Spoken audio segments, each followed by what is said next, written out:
1895 ईस्वी से 1941 ईस्वी तक असीम बेग चुगताई जोधपुर राजस्थान में पैदा हुए। अलीगढ़ मुस्लिम यूनिवर्सिटी से बीए और एलएलबी की डिग्रियां हासिल की। जज के ओहदे पर फाइज हुए। असीम बेग चुगताई वाक़यात का बयान हल्के फुल्के और मज़ाहिया अंदाज में करते हैं। उनके मज़ामीन हों, अफसाने या नावल हों, यह ख़ुसूसियत हर जगह बरकरार रहती है। ऐसा लगता है कि कोई शौक़ मिजाज शख्स अपनी और अपने साथियों की शरारतें बयान कर रहा है। असीम बेग चुगताई के किरदार हमेशा ऐसी हरकतें करते नज़र आते हैं जिन पर बेसाख्ता हंसी आ जाती है। उनकी बाज़ तहरीरों में तंज़ भी है लेकिन तीखापन नहीं। असीम बेग चुगताई की तसानीफ में कोलतार, खानम, शरीर बीबी, जन्नत का भूत, मिर्ज़ा जंगी और रूह ज़राफ़त को बेहद मकबूलियत हासिल हुई। मज़ाह निगारी के अलावा कुरान और पर्दा, हदीस और पर्दा जैसी मजहबी और संजीदा किताबें भी उनकी यादगार हैं। फ़कीर। एक रोज़ का जिक्र है, मैं गुस्ल खाने में नहा कर बरामदा में जो निकला तो किसी फ़कीर ने सड़क पर से खिड़की की चिलमन में शायद परछाई या जुम्बिश देखकर सदा दी, माए तेरे बेटा हुए। दर हाल ये कि न तो यहाँ कोई माई थी और न किसी को ये घबराहट थी कि एक अदद लड़का खामखा तवल्लुद होता फिरे। दरअसल ये फ़कीर उनमें से था जो मांगना भी नहीं जानते। ज़रा इस अहमक से कोई ये पूछता कि बेवकूफ़ ये कौन सी अक्लमंदी है कि किसी सुराख में से कोई भी हिलती चीज़ देख पाई और बेटा बेटी तकसीम करना शुरू कर दिए। फिर मुझे फ़कीरों से वैसे ही बुग़्ज़ है, क्योंकि जब कभी मुझे कोई फ़कीर मिलता है और मैं उसे देखता हूँ तो ऐसा पाता हूँ कि मुझसे रूह को काफ़ी हो। चुनांचे मैंने खिड़की की सलाखों में से चिक उठाकर इस नीयत से देखा कि इससे ये क्यों न पूछ लिया जाए कि नौकरी करेगा। लेकिन जब मैंने देखा तो एक काबिल रहम हस्ती को पाया। एक फाका ज़दा, ज़ईफ़ुल उम्र, चीथड़े लगाए, बेकसी और बेबसी की ज़िंदा तस्वीर था। सच है कि उन लोगों को मांगना भी नहीं आता। न तो ये कोई उम्दा गीत जानते, न कोई लय जानते हैं, न सदा जानते हैं। बस लिए इस दांत निकाल दिए ये दिखाने को कि देखो हम भी इस दुनिया में रहते हैं और यूँ रहते हैं। मुझे इसकी हालत ज़ार देखकर बड़ा रहम आया और मैंने उससे कहा कि घूमकर सदर दरवाज़े पर आ जाइए। सुबह का वक्त था। मैं तो चाय पीने लगा और घरवाली से कहा कि एक इंतहा से ज़्यादा काबिल रहम फ़कीर आया है, उसे 2-4 पैसे दे दो और सुबह का वक्त है, 2 तोश और 1 प्याली चाय दे दो। जितनी मुश्तंडे फ़कीरों से मुझे नफ़रत है उससे दोगुनी नफ़रत मेरी बीवी को है और उसी मुनासिबत से उन फ़कीरों यानी मोहताजों से उल्फत है जो वाकई रहम व करम के मुस्तहिक हैं। खानम ने फ़कीर का नाम सुनकर जल्दी जल्दी 2 गर्मा गर्म तोश को अंगीठी पर सेक कर खूब मक्खन लगाया और 1 प्याली में खूब बहुत सा दूध डालकर चाय बना दी और मज़ीद बरा कुछ मिठाई भी रख दी और सीनी में 4 पैसे रख दिए और लड़के से कहा फ़कीर को सदर दरवाज़े से अंदर यानी बरामदा में बिठा कर खिला दे। अब किस्मत तो हमारी मुलाजा हो कि वो करीब मोहताज जिसे मैंने बुलाया सदर दरवाज़े की पुश्त पर था, घूम कर या आते में किसी दूसरे से मांगने लगा होगा या फिर अपनी राह खूटी न करना चाहता होगा। किस्सा मुख्तसर, वो तो आया नहीं और उसके बदले फाटक में एक और फ़कीर साहब दाखिल हुए और अपनी सदा लगाने में भी न पाए थे कि कुत्ते ने उनका इस्तकबाल किया। उनके पास एक मोटा डंडा था, उसके 2-4 हाथ न घुमाए थे कि लड़का नाश्ता लेकर पहुंचा। क्या देखता है कि एक फ़कीर साहब गले में माला डाले, मोटा सा फ़कीराना डंडा और फ़कीराना लिबास, गले में झोली, हाथ में चमुल तहमुद बांधे मौजूद हैं। उसने कुत्ते को डांटा और कहा साईं जी बरामदा में आ जाओ। साईं जी ने गनीमत समझा और नाश्ता शुरू किया। फिर मैंने खानम से कहा कि पुराना स्वेटर और एक कमीज़ फ़कीर को भेज दो, सर्दी का वक्त है और गरीब मर रहा होगा जाड़े में। खानम ने जल्दी से एक कमीज़ और स्वेटर पुराना लिया और लड़के को दिया। मैंने लड़के से पूछा फ़कीर क्या कहता है। लड़के ने कहा खूब दुआएं दे रहा है और खा रहा है। लड़का कमीज़ और स्वेटर लेकर पहुंचा और वो भी फ़कीर साहब की नज़र किया।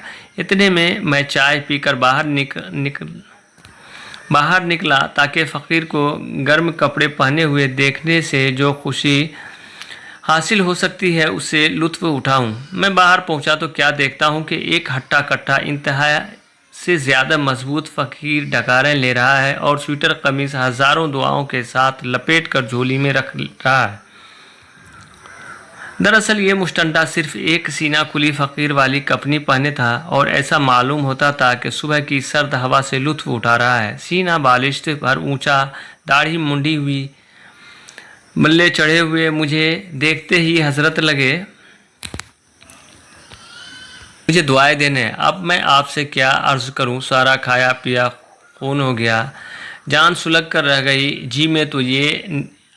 जी में तो यही आया कि इस कमबख्त का मुंह नोच लूँ। डंडा और चम्मल उठाकर लगे हजरत दुआएं दे रुखसत होने। दुआओं में मुबालगा और गुलू से मेरी और भी जान जली। इतने में खानम ने भी झांक कर देखा, वहाँ भी यही हाल होगा। अब बताइए क्या किया जा सकता था। ये नामुमकिन था कि मैं इन हजरत को इस तरह सितम तोड़कर चला जाने दूं।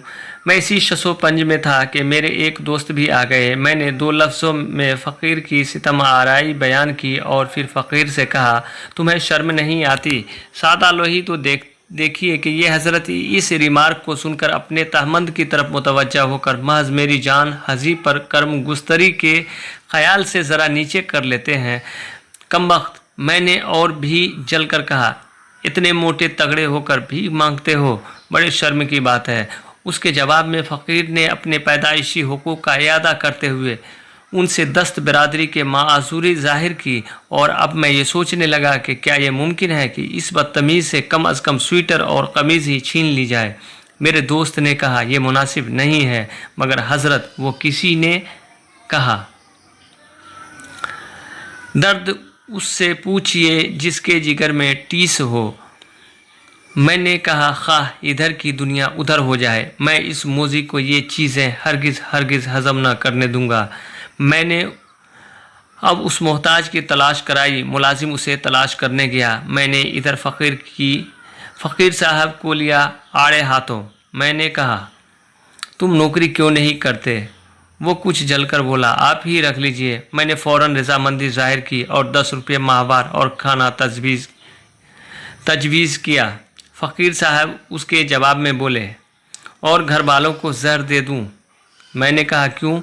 वो बोला, आप 10 रुपये देते हैं, 2.5 आना रोज़ का तो गाय रज़्क़ा खाती है, और एक बीवी 3 बच्चे, 5 रुपये में गुज़र कैसे हो? गाय भी है तुम्हारे पास? मैंने मुताज्जुब होकर कहा। वो बोला, साहब आप बड़े आदमी हैं, हम भला कहाँ से पैसा लाएं जो रोज़ 3 सेर दूध खरीदें? 3 सेर दूध? मैंने ताज्जुब होकर कहा, 3 सेर? भाई 3 सेर का खर्च कैसा? मालूम हुआ खैर से खुद हजरत 2 सेर दूध यूमिया नोश करते हैं।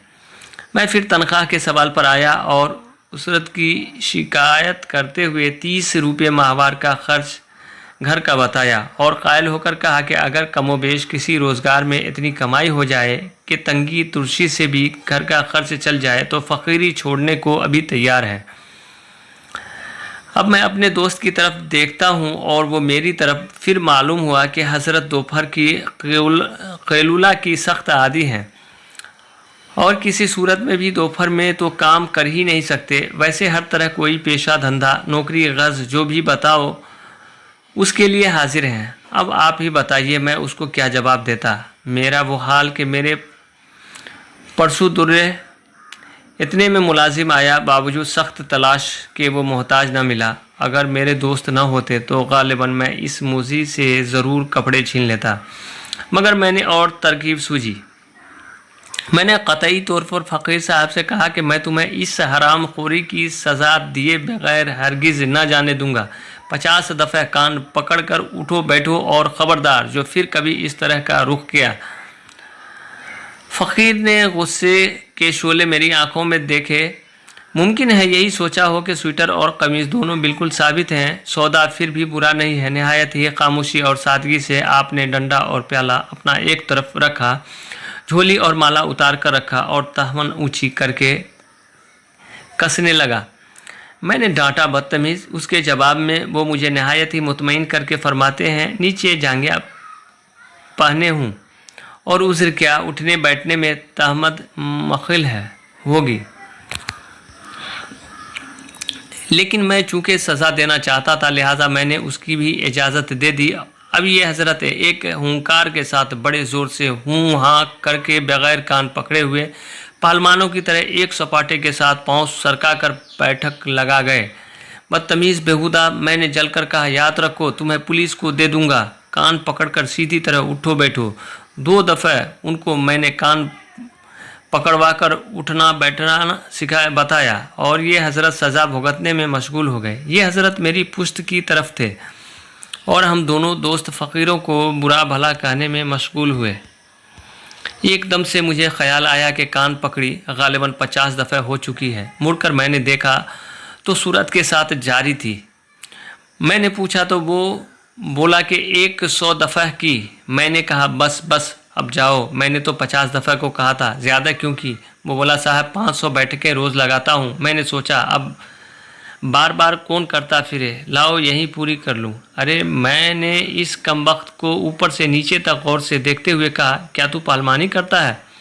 واللہ میں نے گویا اب اس کو غور سے دیکھا، کان ٹوٹے ہوئے، سینہ اور شانہ اور پٹیں خوب کثرتی بدن۔ جواب دیتے ہیں ویسے نہیں کہتا، شہر کے جس پٹھے سے جی چاہے لڑا لیجئے۔ میں نے کہا کمبخت، جی میں تو یہی آتا ہے کہ تیرا اور اپنا سر ملا کر لڑا لوں۔ نکل یہاں سے، ابھی نکالو اسے۔ جلدی جلدی اس نے اپنی جھولی وغیرہ اٹھائی اور سینکڑوں دعائیں دیتا ہوا چلا گیا اور کمبخت مجھے انتہا سے زیادہ پست اور شکست خوردہ حالت میں چھوڑ گیا۔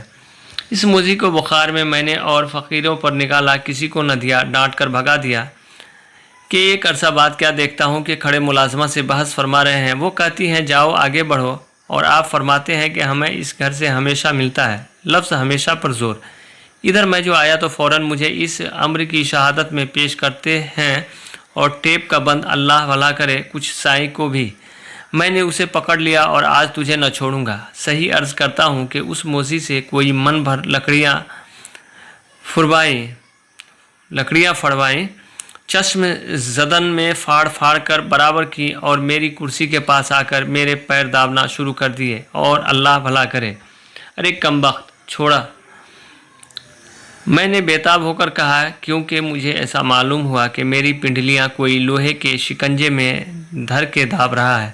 لکڑیوں کی پھڑوائی شاید 2 آنے دیے، قمیض اور مانگنے لگا، وہ نہ دی تو بدمعاش کہتا ہے بھوکا ہوں۔ عظیم بیگ چغتائی۔